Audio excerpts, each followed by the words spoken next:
സുഹൃത്തുക്കളെ നമസ്കാരം. ഇന്ന് ഫ്ലോറിംഗ് ടിപ്സ് ചാനൽ ഇവിടെ പരിചയപ്പെടുത്തുന്നത് നമ്മുടെ സൂര്യൻ്റെ സീറോൻ്റെ പേപ്പർ പെട്ടെന്ന് തീരണ കംപ്ലൈൻറ്റ് കുറേ ആളുകൾ പറയാറുണ്ട്. അപ്പോൾ നമ്മൾ വർഷങ്ങളായിട്ട് ചെയ്യണത് യൂരിൻ്റെ 46-ൻ്റെ പേപ്പർ നമ്മൾ കട്ട് ചെയ്തിട്ട്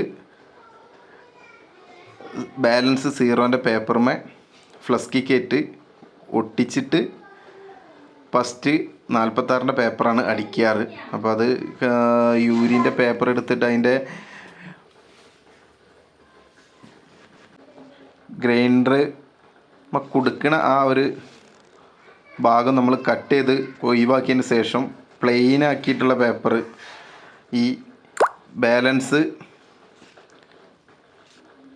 സൂര്യൻ്റെ പേപ്പറുമേ ഒട്ടിച്ചെടുക്കാൻ ചെയ്യാറ്. അപ്പോൾ അത് കറക്റ്റായിട്ട് കട്ട് ചെയ്തെടുക്കണം. കട്ട് ചെയ്യുമ്പോൾ പ്രത്യേകം ശ്രദ്ധിക്കുക. ഗ്രൈൻഡറൊക്കെ പിടിക്കുമ്പോൾ ഗ്ലൗ ഒക്കെ ഇട്ടിട്ട് സേഫ്റ്റി സെറ്റപ്പൊക്കെ കരുതിയതിന് ശേഷം സെറ്റ് ചെയ്യുക. അപ്പോൾ ഞാനിപ്പോൾ അതൊന്നും എടുത്തിട്ടില്ല. അപ്പോൾ കുറേ കമൻറ്റുകൾ ഗ്രൈൻഡർ പിടിക്കുമ്പോൾ സേഫ്റ്റി ഗ്ലൗ ഒക്കെ ഇടണം എന്നുള്ളത് പറയലുണ്ട്. അപ്പോൾ ഗ്രൈൻഡറിൻ്റെ കമ്പനിയും അങ്ങനെയൊക്കെ പ്രൊസീജിയർ പറയാറുണ്ട്. എന്നാലും നമ്മൾ കൂടുതൽ ആളുകളൊന്നും ചെയ്യാറില്ല. അപ്പോൾ അങ്ങനെ ഗ്രൈൻഡ് ചെയ്തതിൻ്റെ ശേഷം ഒരു വരൊക്കെ ഇട്ട് സെറ്റാക്കിയതിൻ്റെ ശേഷം സീറോൻ്റെ പേപ്പറുമേ നമ്മൾ ഒട്ടിക്കാൻ ചെയ്യാറ്. ഒട്ടിക്കുമ്പോൾ നല്ല തുടച്ച് ഫിനിഷാക്കി എടുത്തതിൻ്റെ പൊടിയൊന്നും ഇല്ലാതെ ഫ്ലസ്കിക്ക് ആഡ് ചെയ്തതിൻ്റെ ശേഷം നല്ല രീതിയിൽ ഒട്ടിച്ചെടുക്കണം. രണ്ടുമ്മലും തേച്ചതിന് ശേഷമാണ് നമ്മൾ കറക്റ്റായിട്ട് അതിൻ്റെ റൗണ്ട് കറക്റ്റ് ചെയ്തിട്ട് ഒട്ടിച്ച് വയ്ക്കുക. അതാണ് അതിൻ്റെ മെയിനായിട്ട് ശ്രദ്ധിക്കാനുള്ളത്. അല്ലെങ്കിൽ ജർക്കിങ് വരും കറക്റ്റ് അല്ലെങ്കിൽ. അപ്പോൾ കറക്റ്റായിട്ട് റൗണ്ട് കറക്റ്റ് ചെയ്ത് ഒട്ടിക്കാൻ ശ്രമിക്കുക. അതിന് ശേഷം നന്നായിട്ട് പ്രസ് ചെയ്തതിൻ്റെ ശേഷം ഒരു 5 മിനിറ്റ് നിർത്തുക. 5 മിനിറ്റ് നിർത്തുക എന്ന് പറഞ്ഞാൽ ഒന്ന് നല്ല ബോണ്ടിങ് കിട്ടാനും വേണ്ടിയിട്ടാണ്. അപ്പോൾ അത് ഞാൻ സ്പീഡാക്കി കാണിക്കണതുകൊണ്ടാണ് പെട്ടെന്ന് തന്നെ എടുക്കുന്നത്. നല്ല ഒട്ടിയെന്ന് ഉറപ്പ് വരുത്തുക. കൂടുതൽ ഫ്ലസ്കിക്ക് ഒന്നും കൂടെ ആഡ് ചെയ്ത് കൊടുക്കുക.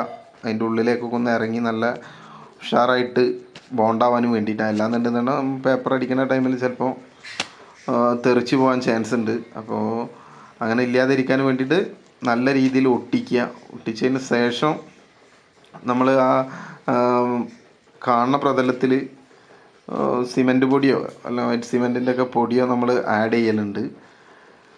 അപ്പോൾ ഒന്നും കൂടെ സ്ട്രോങ് ആയിട്ട് കിട്ടും. അപ്പോൾ അത് കറക്റ്റായിട്ട് സെറ്റാവാനും വേണ്ടിയിട്ടാണ് നമ്മൾ ചെയ്യുന്നത്. കാരണം പേപ്പറുകൾ പെട്ടെന്ന് പൊട്ടാതിരിക്കാനൊക്കെ. അത് പൊതുവേ പൊട്ടലൊന്നും ഇല്ല. അപ്പോൾ നമ്മൾ കറക്റ്റായിട്ട് ഒട്ടിച്ചിട്ടിട്ടുണ്ടെന്ന് അത്തരം വിഷയങ്ങളൊന്നും വരില്ല. അതിന് വേണ്ടിയിട്ടാണ് നമ്മൾ സിമൻറ്റിൻ്റെ പൊടിയൊക്കെ ആ കാണുന്ന പ്രതലത്തിൽ ഫ്ലസ്കിക്കിൻ്റെ കൂടെ ഒട്ടിച്ച് കറക്റ്റ് ചെയ്യുന്നത്. അപ്പോൾ അത്രയും പെർഫെക്റ്റായിട്ട് ഒട്ടിയെന്ന് ഉറപ്പ് വരുത്തിയതിൻ്റെ ശേഷം നമ്മൾ ഗ്രൈൻഡറിന് അടിക്കുന്നതാണ് ഏറ്റവും ബെറ്റർ. അപ്പോൾ വൈറ്റ് സിമെൻറ്റ് ഏറ്റവും നല്ലത് ഒരു പ്രതലത്തിൽ വെച്ചിട്ട് ഇങ്ങനെ കറക്റ്റ് ഇങ്ങനെ സെറ്റ് ചെയ്ത് കൊടുത്താൽ അടിപൊളിയാണ്.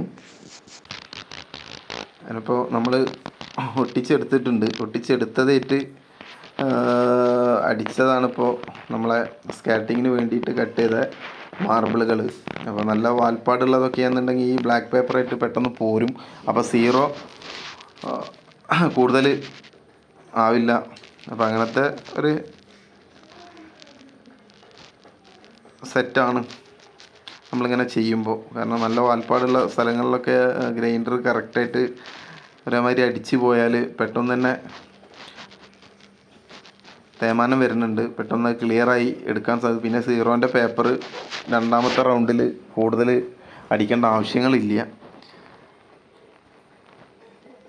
അടിപൊളിയായിട്ട് ഉഷാറായിട്ട് പെട്ടെന്ന് തന്നെ നമുക്ക് ആ വാൽപ്പാടൊക്കെ അടിച്ചെടുക്കാൻ സാധിക്കുന്നുണ്ട്. ഇതൊക്കെ നമ്മൾ വേസ്റ്റ് പീസിൽ നിന്ന് കട്ട് ചെയ്ത സ്കാറ്റിംഗ് പീസുകളാണ്. അപ്പോൾ അത്തരം പീസുകളൊക്കെ കട്ട് ചെയ്തെടുത്ത് യൂസ് ചെയ്യാൻ വേണ്ടിയിട്ട് നമുക്ക് പേപ്പറുകൾ കൂടുതൽ ചിലവാവാതിരിക്കാനും വേണ്ടിയിട്ടുള്ളൊരു ടെക്നിക്കാണ്. സീറോൻ്റെ പേപ്പറാണ് കൂടുതൽ നമുക്ക് ചിലവാകുന്നത്. അപ്പോൾ ചിലവ് കുറയ്ക്കുക എന്നുള്ളൊരു ഇതിന് വേണ്ടിയിട്ടാണ് ഞാൻ ഈ ഒരു കാര്യം നിങ്ങളിലേക്ക് എത്തിക്കണത്. എന്തായാലും വീഡിയോ ഇഷ്ടപ്പെട്ട ലൈക്ക് ചെയ്യുക, ഷെയർ ചെയ്യുക, നമ്മളെ യൂട്യൂബ് ചാനലൊക്കെ ഒന്ന് സബ്സ്ക്രൈബ് ചെയ്യുക, ഫോളോ ചെയ്യുക. പിന്നെ എന്നെ കൊണ്ട് കഴിയാവുന്ന രീതിയിലുള്ള ചെറിയ ചെറിയ ടിപ്സുകളായിട്ട് ഞാൻ വീണ്ടും വരും. അപ്പോൾ ഓക്കെ, നന്ദി, നമസ്കാരം.